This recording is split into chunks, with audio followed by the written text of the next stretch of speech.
Allow me to remind you that an epidemic of unknown origin has already eradicated a few genuinely distinctive towns in the northern part of the country. The cause and circumstances of these tragic events remain uncertain. There is a lot that we cannot explain yet.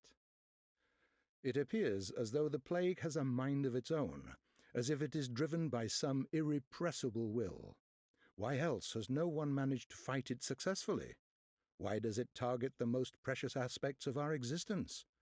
The sand plague picks its victims fastidiously, and the same principle always draws it back to whoever tries to oppose it. Surprisingly, we've yet to hear a single word from the powers that be.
And there we have it. That's your introduction to the Pathologic Classic HD world. I'm not going to say too much more about the game because there's lots of walking involved in the game, so we'll have time to talk about different aspects of the game and more of its history as we play through it. And also I just want to drive straight in. This is one of my favourite games. I love the world, I love the characters, I love the story. So without further ado, let's get started. I'm going to be doing a campaign of all three of the main characters. So, it's all about trickery to you? Wherever have you come from? No. I detest trickery. But if we ourselves are to suffer deception, our hands are no longer tied. Where are we? Well, the muscular contraction is there. Means we're already inside of him. This must be one of the ventricles, right here. What a silly place. It's stuffed. So it's not real for now? I don't think it has started yet. Does it matter what it's made of? It's definitely struggling. We need to perform Sectio Transversalis. Cut the wall. There's no other way out. What else is there to do? I know what to do. Those who favor hard logic and direct action are bound to be misguided. Only a miracle can set us free without us having to destroy something. And I can do miracles. Just let me. Will you please be quiet? You're a liar and a thief. Who is going to believe you when you keep lying to yourself? The truth is my shepherd. Whatever happens, I will find answers, and justice will be restored. I will perform the operation. Medica morbo adhibe. Don't you go all bossy on me, clever clogs. You will act justly, but your justice will blind you and become his demise. This calls for the gentle hand of a surgeon. Step aside, both of you. Your gentle hands are used to killing, not giving life. You will inevitably do harm. As for Brainy, he has no regard for casualties at all. Neither of you knows compassion. Yes, it seems unlikely that we'll get along well, but there's only one truth. Any choice is right as long as it's willed. That's the truth of the matter. Only the heart will show you the right choice. Stop thinking about yourselves. Think of the sick. He's in pain. I can't see it yet, but I can feel it. It's not even a trap. It's a grave. Subipsum funis sumus. Can't say I hold a soft spot for it. I can see that. You're full of hate. Stuffed or not, it's breathing. I can hear it. It can be healed, rather than killed? You mean you won't become a killer? But you will. Mark my word, that's exactly what will happen. But I can avoid it. No, we won't ever get along. I suggest we be on our way. The sooner the better. Off we go then? Let's go. The clock is ticking.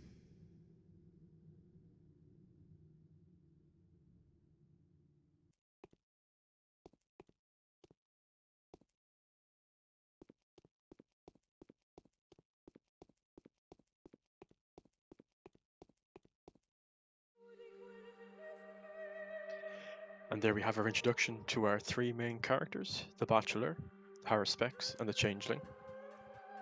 So I'm going to be doing a playthrough of each of the three main characters, starting off with the Bachelor, who's much more of an easier role, then the Haruspex, and then the Changeling. So the Bachelor. The history of humanity witnessed a number of catastrophes that have demonstrated without a shadow of a doubt the pettiness of human achievement and the triumph of the invincible evil. Outbreaks of infectious diseases that have from time to time wiped towns and cities off the map are undoubtedly among those. However smart and virtuous, the people caught up in these destructive events have repeatedly come to the conclusion that it is no use trying to fight these circumstances. The best you can do is bite the bullet and cope with your losses. This is a story of a person who has managed to work a miracle and defeat a seemingly unvanquishable foe. Daniil Dankovsky, a Bachelor of Medicine, was brought here by circumstances most unfortunate. Dankovsky's life work, his theory challenging the existing notions of human mortality, is being harshly persecuted by the powers that be. Suddenly, a letter arrives from a colleague suggesting that there is previous undiscovered evidence which may support Dankovsky's claims. There is a settlement, the letter says, ruled by an extraordinary man who may well be seen as objective proof of Dankovsky's daring hypothesis. Grasping at straws of hope, Dankovsky decides to follow what he believes to be the sign of divine providence. Without further ado, he sets off for the settlement. Late at night, Bachelor arrives in the town. As he seeks room and board, he gets to know a girl called Eva Yan and stays at her place till dawn.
As of today, my mission remains obscure.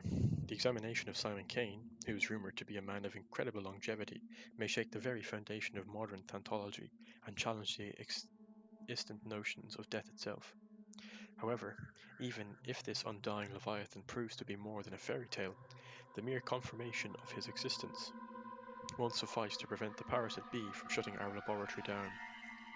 I need to figure out the most fruitful approach. Simon is a well-respected man, and if he mistakes my interests for effrontery, it would be nigh impossible to convince him to help me break new ground in the field of human vitality. Day 1, by the end of which the Bachelor finds himself battling a truly unvanquishable foe. So here we have it, the Bachelor has arrived in the town, as it's known.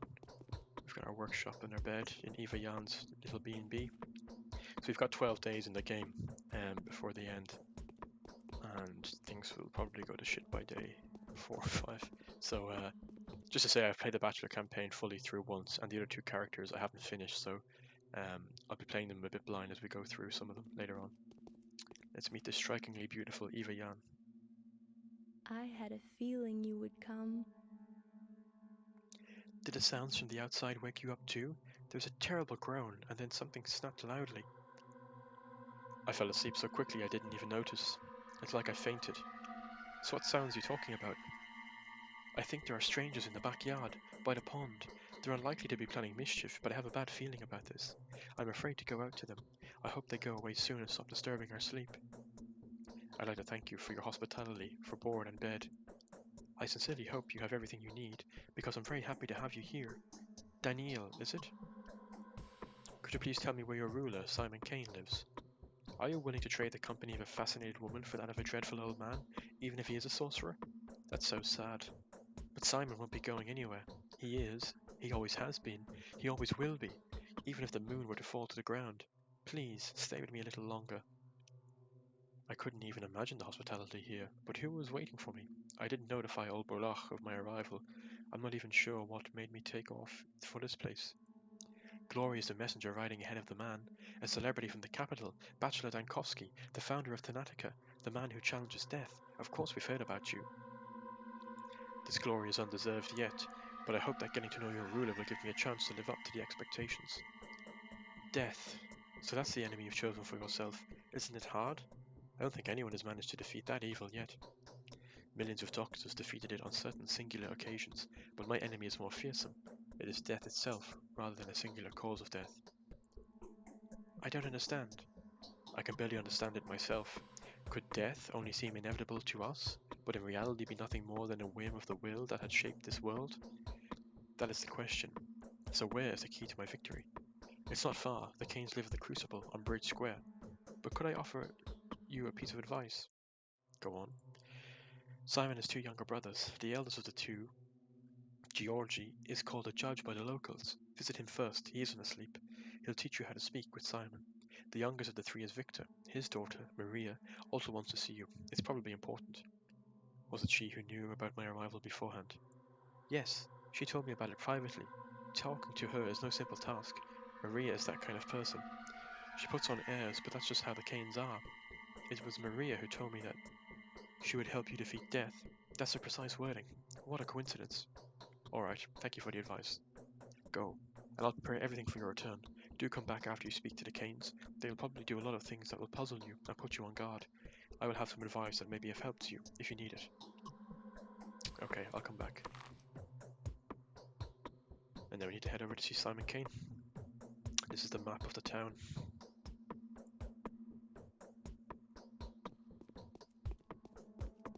Let's go see what that noise was about beside the pond.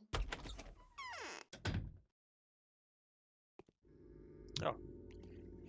Two close friends. Halt!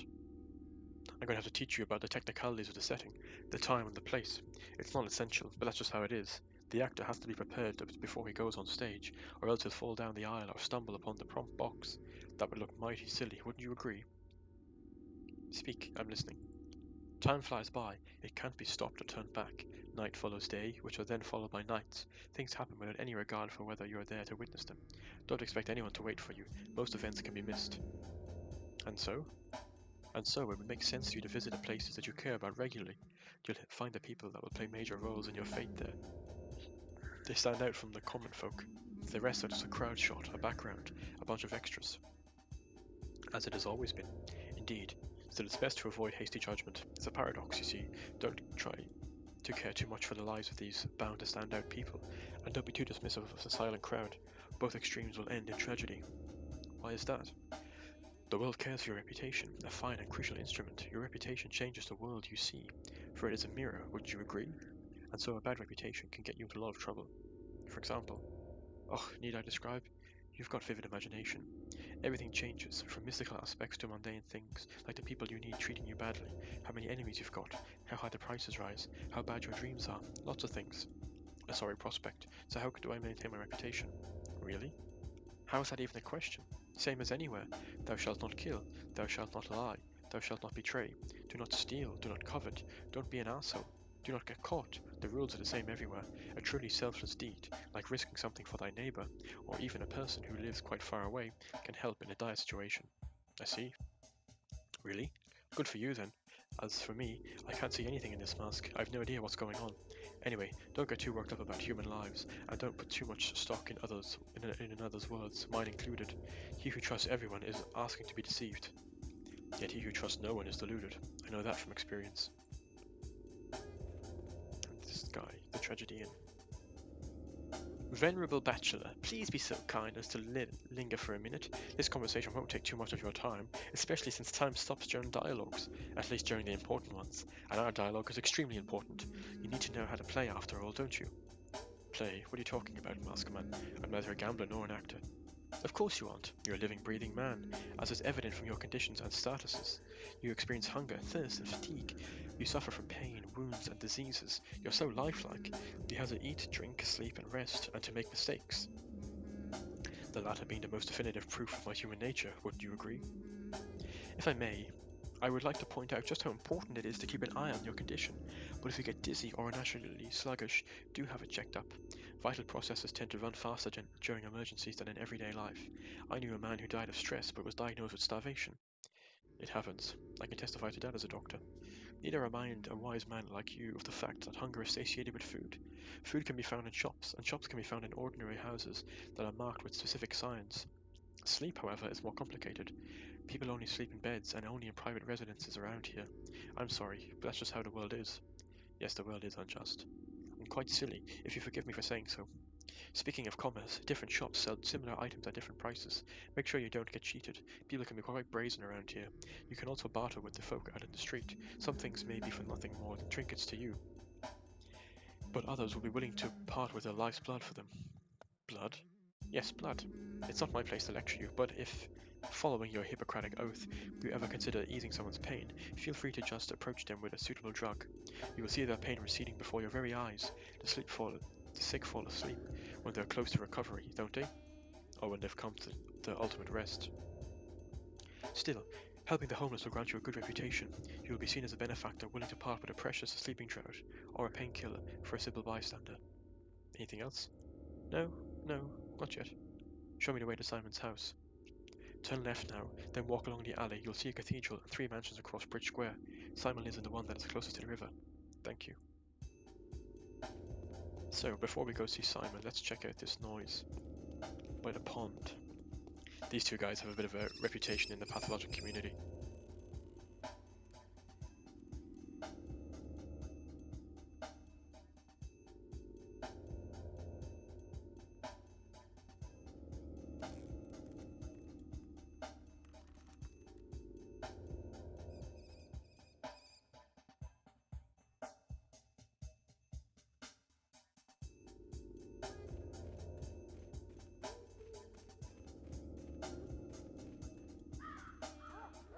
Let's see what they want.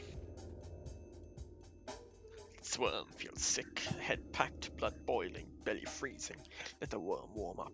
Let him take a rest. Don't touch us, we're dangerous. Whoa, that's some stench, you animal. How on earth do you even live like that?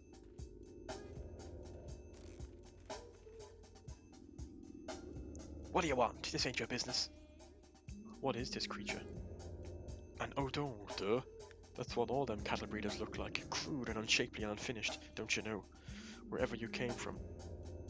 An intruder, huh? Yes, I'm a visitor in this town. Who could have thought it's home to such creatures? If you pick other options, you end up having to fight them, and the fighting mechanic in this game is quite interesting. But also they just beat the crap out of us because they're quite strong. So let's avoid that for now. So I'm going to leave it there for now, and next time I head in to check out and meet Simon Kane. I hope you've enjoyed it, and if you want to see more, check out part 2, which will be coming quite shortly. See you soon. Have a good day.